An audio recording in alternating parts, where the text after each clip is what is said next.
Hey guys, we're back. 6 and 6 TV. Kevin and Elton coming at you with six topics. It's been a while.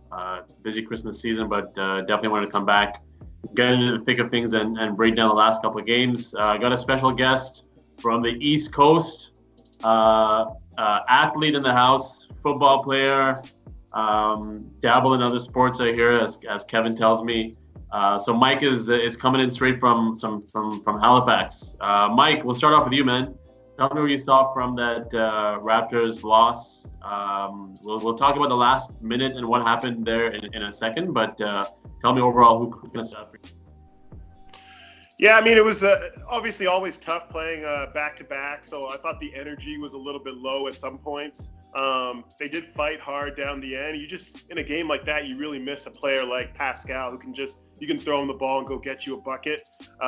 They just had some offensive lulls that they couldn't get over, and Gilgeous-Alexander was amazing. He played really well. Yeah, I think he broke the record today for most points by Canadian at Scotiabank/ACC. So he looks like he's a player to be reckoned with in years to come. Kevin, we'll go. The other team, keep it going, man. Hey, he's Canadian, man. I like him. I got all the time for Canadians. All right. Kevin, talk to me about the last minute. Focus on two things. What Nurse ran offensively, which seemed to be VanVleet and Kyle looking for something on the weak side of the court, and then what happened with us kind of letting the time run down. Yeah, I think. I mean, when you look at who's on the floor, everyone's got to know the time on the clock, and plus you had a foul to give. That was the most, upsetting part when you're as a fan yelling at your TV, foul, foul, foul, and it doesn't happen when there's still 3.5 seconds left in the game. You've passed, the point where you're putting yourself in a tough spot. Now you're pretty much playing for a tie and only a tie with something that you're going to be jacking up with no time. And, to the guy you were just talking about, he got the ball in, wasted that 3.5 seconds, so we didn't even have a shot at anything. But yeah, I mean, we didn't really run any offense. I found near the end of that game, I felt like they were trying to come down the lane. It was getting clogged up. They would try to reset, and it was like a low shot clock situation. So it's a little bit all over the place near the end of that game. To Mike's point, yeah, you need a Siakam or someone else there, get you a basket, but not the case right now, obviously. Right. Okay, Mike. I want to talk about the resilience of this team. I know we lost today, but 3-3 since the three guys, Siakam, Gasol, and Nopo, have gone down. Not the first time that we've had major injuries all kind of come in one bunch. How have you seen this team respond this time with both our best offensive player and our best defensive player going down?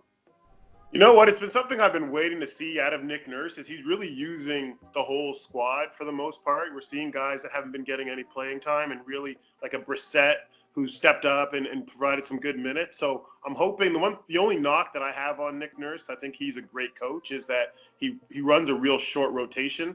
So I'm hoping this will get him to play 10 guys in a game in February that we don't need, and save shrinking our rotation to 8 guys to the playoffs. So I'm hoping we'll see some more of the Hollis Jeffersons, the Brissetts. Davis has been great. I'm hoping we'll see more of those guys, even when our guys come back. All right, Mike, staying with you now. 40 seconds. Tell me what you saw from those two Boston games, home and home. I really didn't expect us to win that second one, but tell me what stood out for you in those two games. Just effort, man. I really like the way that they just kept relentlessly attacking. I watch Boston, and I feel like everyone's waiting for Jason Tatum to take like that next step to become like a true star in this league, and I just don't know that he has that alpha in him. And you could really kind of see it where he was settling for mid-range jumpers, and we did a good job of working it inside to surge and getting a lot of points in the paint and attacking.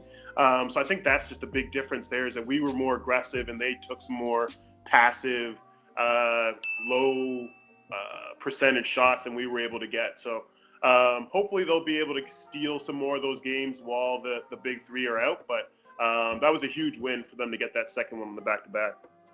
Yeah, on the Boston side, the guy who kind of looked really scary in some spurts was Jaylen Brown. He took over in a couple of minutes of the game, and he's got massive potential. All right, Kevin McCaw. He seems to be always going through injuries, but when he's healthy, Nurse seems to have a ton of trust in him. Had a good game in Boston. again had his hand in multiple areas today. Tell me what you think of Nurse's decision to keep him in the lineup and give him, pretty crucial minutes. I know McCaw's had like a good couple games here, but I just I don't know. I can't just. He's handling the ball now so much. Like I just picture him as a guy just putting in his garbage time, putting in good defense. Garbage time. Yeah, garbage time. Hollis Jefferson got 3 minutes today for some crazy reason, and we couldn't get rebounds when we needed to. Sometimes now you got McCaw taking up all these minutes. I know they saw something in him from the beginning of the year because they re-signed him. So I guess this is something to be expected where he was going to get more time, and that's what's happening. I just it's hard for me to be a fan of him. I don't know what it is. I honestly don't know what it is. Maybe I haven't seen him enough. Maybe I Mike, you feel the same way? No, you know what? McCaw's been inconsistent his whole career, so for him to put 2 back-to-back games together that were very solid was good to see. I don't love him in the backup point guard role that they have him in right now, but if he can continue to contribute, I think he's a long-rangey defender, and that's the one thing I think this team needs is another wing stopper. So if he could be that guy, give you 10 to 12 points a night, you gladly take that. Yeah, he's very consistent defensive. And I know how much in 2 games. Oh my god. No, he's always been good, man. He's not a question mark. So for Nurse, that just speaks to what he wants from his guys. Okay, guys, we're way over. We're like a minute into the next topic. So the last one I want to talk about is All-Star voting is out. Who do you think realistically makes it from the Raps? I don't think we're good enough right now to have 3 All-Stars in there. Probably 2, maybe 2. Siakam, I think, is a lock. The other one either being Lowry or Van Vliet. So I'll go to both of you. Tell me who you pick out of those 2 as your vote. Let the guests go first. I think it's Kyle just because of the name. I like Fred, but I think Kyle gets it just because of longevity. Yeah, I'm with you. I like Lowry in the spot, and I think everyone keeps questioning the guy, and he keeps coming out and having good performances. He's the backbone of the team. Give it to Lowry for sure. All right, sweet guys. I know we get a chance to talk about Boucher. We'll put it on our next call, Kevin, because when the 2 bigs are healthy, Ibaka and Gasol, Nurse is going to find a way to play Boucher as well. He's becoming that much more impactful, and I know when Ibaka came back last time, Boucher's minutes kind of went away.